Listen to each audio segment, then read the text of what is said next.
Okay, I'm going to keep adding to my exercise archive. Last time I covered the hanging leg raises. This time I'm going to do back extensions. Kind of going over what slot the exercise goes into, why that slot exists, and how to execute them to maximize your results.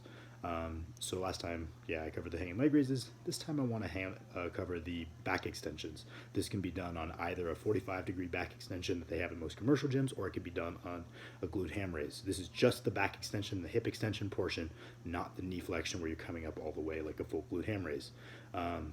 This exercise will fit into two slots. The simple one is at the end of a squat day, just to train your hamstrings, because we primarily train the quads during the squat. We like to train antagonistic muscle groups. It'll often take the spot of a hamstring curl.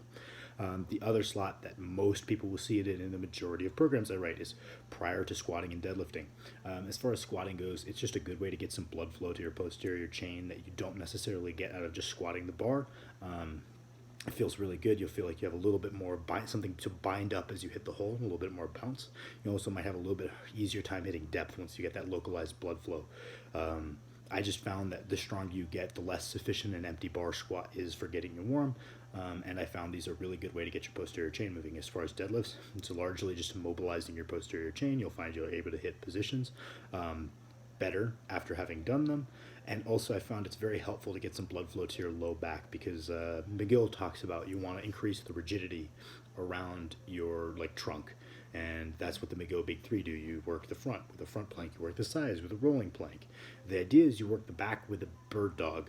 That way you have tension all the way around your spine. I find a back extension to be a little bit more effective and scale upward for stronger people better than a bird dog does oftentimes. Right? So that's why we do them. I find them very, very good way to get warmed up for squat or deadlift, more so than just the bar, doing just the bar.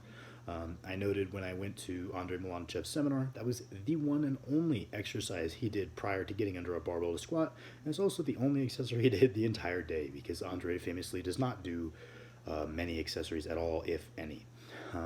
Next, we're going to talk about execution.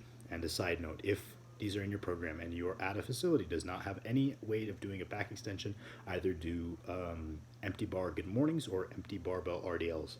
Same general idea of focusing on blood flow. I don't think they're quite as good.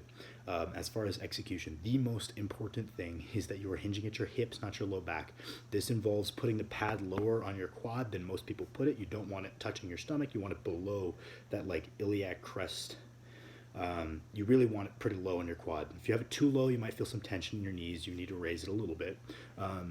But you want it as low as you can comfortably sit. That way you're going to be able to hinge at your hips, not at your low back at all, because we're trying to warm up mostly your glutes and hammies, not as much so your lumbar spine. A lot of people might struggle with this at first, but with some dedicated effort, it's very easy to get to the point where you can hinge deep to the hips.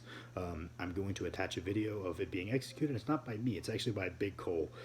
Big Cole is not a mobility guru, but he does them correctly. And if Big Cole can do them at 350 pounds or whatever he weighs right now, you can do them with a little bit of effort. And you're going to get a lot more out of them when you train a full range of motion, where you go all the way down into flexion as deep as you can go and come up out of it. The idea is you're flexing your glutes to drive you up, and you're not moving at the back very much at all. What I like to do is a couple reps controlled, a couple reps explosive. Really, because the main focus is blood flow, the execution can vary based on what you feel you need. Some reps I really like to round over my upper back, lock down my rib cage, and crunch downward, and you're going to feel a little bit more glute. And some I like to extend slightly, and you're going to feel a little bit more hamstring. Honestly, it's kind of free-for-all, whatever you feel is really getting that blood flow going. But the idea is you want to get through maximum range of motion under control.